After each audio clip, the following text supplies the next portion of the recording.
12 gushika itariki 14 zo kwezi kw'indwi tuzoba turi hari Bujumbura ku kibuga aho bita kwa Sebatutsi muri komine Muha, aho tuzoba turi mu gikorane nk'iki. Turiteze kubona Imana, turiteze kubona abantu bahishurirwa Imana mu buryo bushasha, imitima yabo ikabohoka, ubuzima bwabo bugahinduka, eka kandi ababoshwe n'imwemu n'abadayimoni bakabohoka mu izina rya Yesu.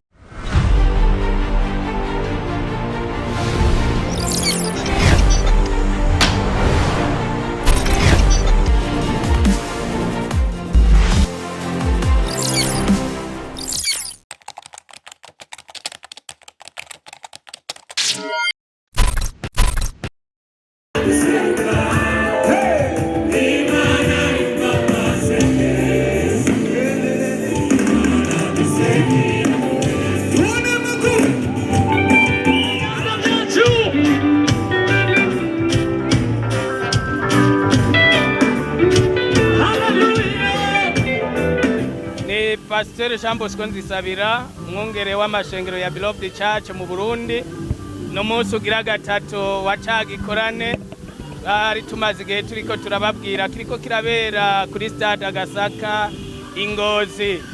Umunsi wa mbere twarabonye ubwiza bw'Imana, abantu benshi baratahuye ibanga ry'Imana, bemera kwakira Yesu nk'umwami no mukiza mu buzima bwabo.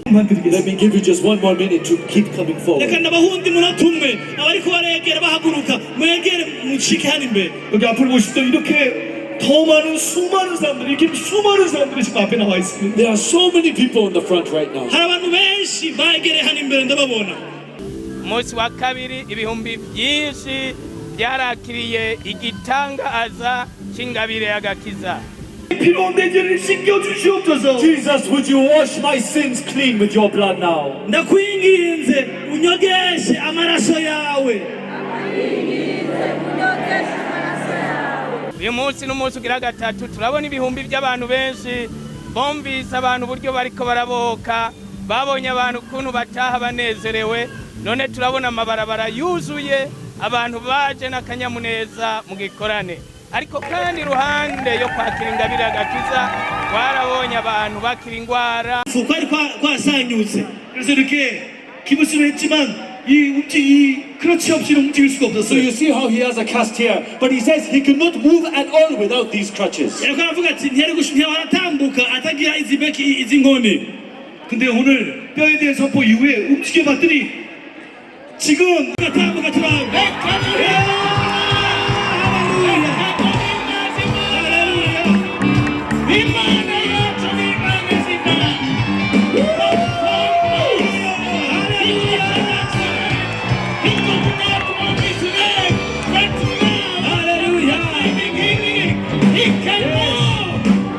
abantu bashinze intahe bari bamaze imyaka batumva.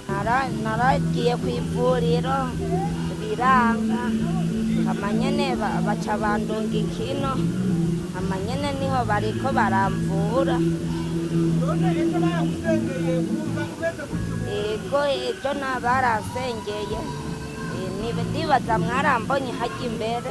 But 2 years ago, because of a big burning accident, you see this entire left side was burned. rero kubera ko yahuye n'isanga ry'umuriro hanyuma uruhande rwose rw'ibubafu waciye rusha.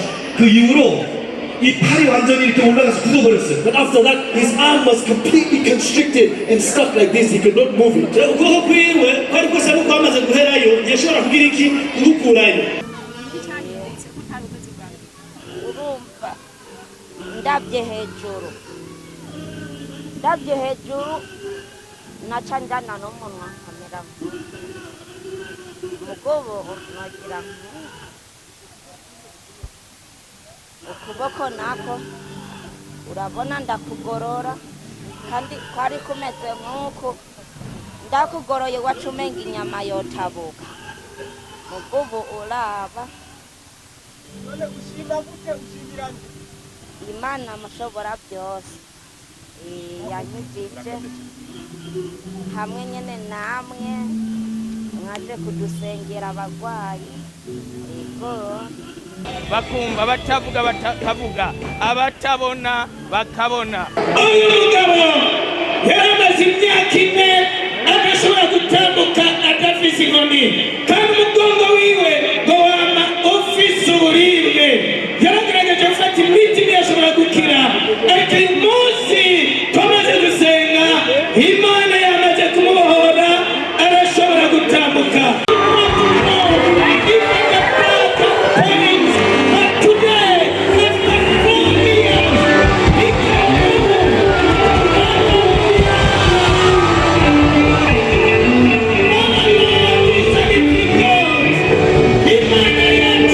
Imana irikirasuka ubuntu bwayo ku bantu bayo kandi turizigira ko ubuntu buzoshishikara kwamamara hano mu ntara nziza ya Butanyerera. Baramimara n'igihe kingana gute?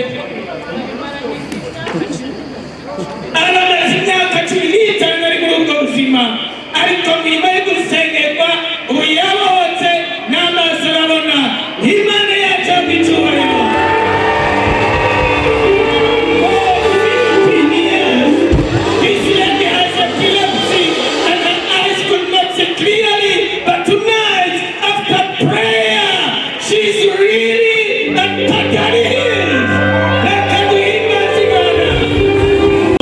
With her down here, she was able to hear everything we were saying. Praise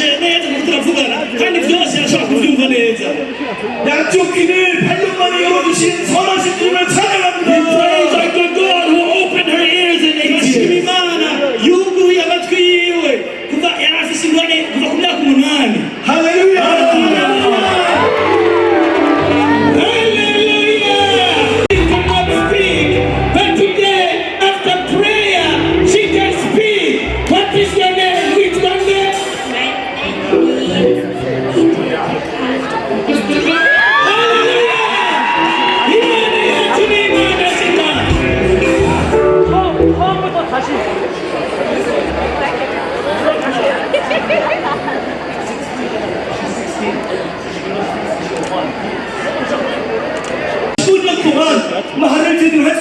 Ever since she was 1. So for the last 15 years, she was not able to speak properly. Her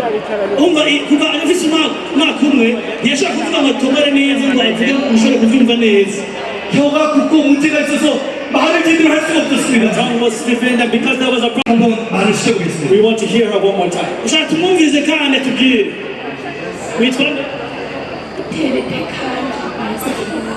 That's her name.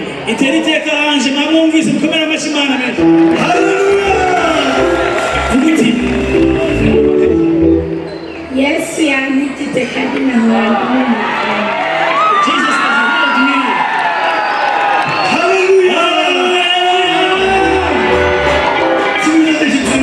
We praise the Lord who has healed us. Eka kandi nkuko twabibamenyesheje uhereye itariki 12 gushika itariki 14 z'ukwezi kw'indwi tuzoba turi hari Bujumbura ku kibuga aho bita kwa Sebatutsi muri komine Muha aho tuzoba turi mu gikorane nk'iki. Turiteze kubona Imana, turiteze kubona abantu bahishurirwa Imana mu buryo bushasha, imitima yabo ikabohoka, ubuzima bwabo bugahinduka, eka kandi ababoshwe n'imwemu n'abadayimoni bakabohoka mu izina rya Yesu. Abari Bujumbura turiko turaza, turabatumiye kandi turabakunda, turanabahezagiye mu izina rya Yesu. Ariko kandi nivyo twabonye abantu ku mbuga ngurukana bumenyi batariko baremera ivy'Imana iriko irakora, batariko baremeranya n'ibitangaza Imana iriko irakora, ahubwo ico nobabwira nibaze ku kibuga birabire ubushobozi bw'Imana. Uyu munsi Imana iracakora ibitangaza, sibiseswa kuko ababikorewe nibo bariko barashinga intare, ariko nta gitangaza kirimwo n'igihe c'umwami Yesu wenyene ariko arakora ibitangaza. Hariho abatavyemera bakavuga ngo akoreshwa n'abadayimoni, ariko ibyo ntaco biri. Ndabwira abatariko baremeranya n'Imana gukora mw'iki gihe ngo bizire ku kibuga barabu kugira neza kw'Imana.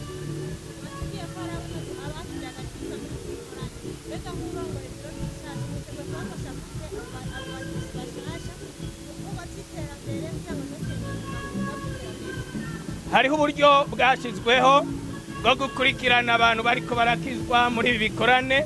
Nk'uko mwabibonye hariho amajana y'abantu bariko barabandika ibihereraho bazobakurikirana, barafise amanimero y'amatelefone yabo, bariteguye kubakurikirana babereke ukuntu bashobora kubaho mu nzira y'Imana, ariko kandi babigishe n'uburyo bashobora gukora nk'abantu b'Imana biteza imbere bagukigwe mu mpande zose, kugira ngo igihugu gishike ku mbona kazoza 2020 2060.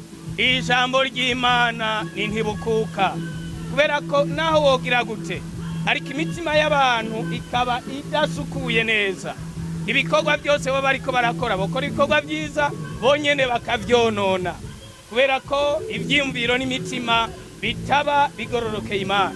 Ariko imitima n'ubwenge bimaze kugororoka, ibikorwa byabo bica biba byiza kandi bakabikora mu kugororoka bubaha Imana. Turizigira ko turiko turashiraho umushinge mwiza, uro n'urufatiro rukomeye rugiye gutuma na jambo n'akazoza nyene icyubahiro yamaze kuduha yubakira ku mitima y'abarundi bamerewe neza. Reka abarundi dushimike mu ijambo ry'Imana, nkuko nabivuze, igihe Imana yaremye umuntu yamuremye ameze neza, imaze kubona ko atunganya afise umutima umeze neza, ikiramurungika gukora, iramubwira ati kora ibisigaye. Ndizigira ko n'abarundi bakira neza ijambo ry'Imana, Imana izoca inabahezagira ibikorwa byose by'amaboko yacu, bigira umugisha w'Imana mu izina rya Yesu. Baratuharize igikorane muri polisi z'amashengero murabye ni muri byo busonga mu gikorane cya Afrika, urabona ko ubumwe mu mashengero bushoboka muri kino gihe. Ubumwe mu mashengero si ikintu tukibaza, bwarashobotse buriho. Ikimenyamenya ni ukubona ishengero rihamagara rigaca rihamagara n'ayandi mashengero, tugakorera hamwe ibintu bikagenda neza. Ariko murabizi Satani inyoshami yama igerageza kurondera ahantu hari amahoro kugira ngo ntihaba amahoro, ariko ndashima Imana ko abakozi b'Imana barabitahuye. Uyu munsi ntibashobora kugeragezwa n'iki canke kiriya kugira ngo birememwe ibice. Uyu munsi hari intsinzi ku mubiri wa Kristo, ibi turabishimira Imana.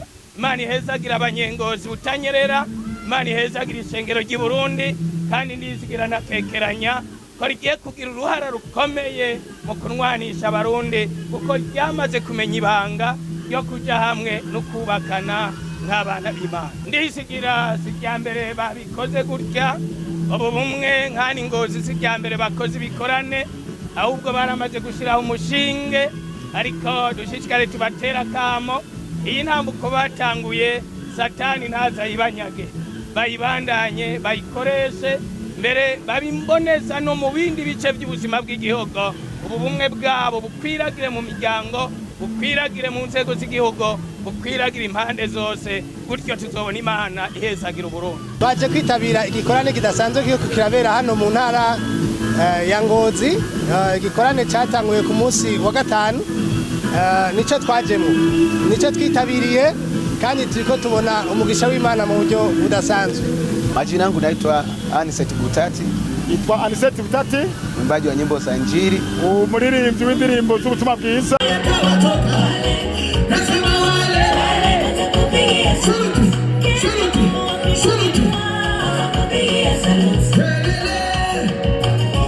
Tokea Tanzania. Ava mu gihugu cha Tanzania.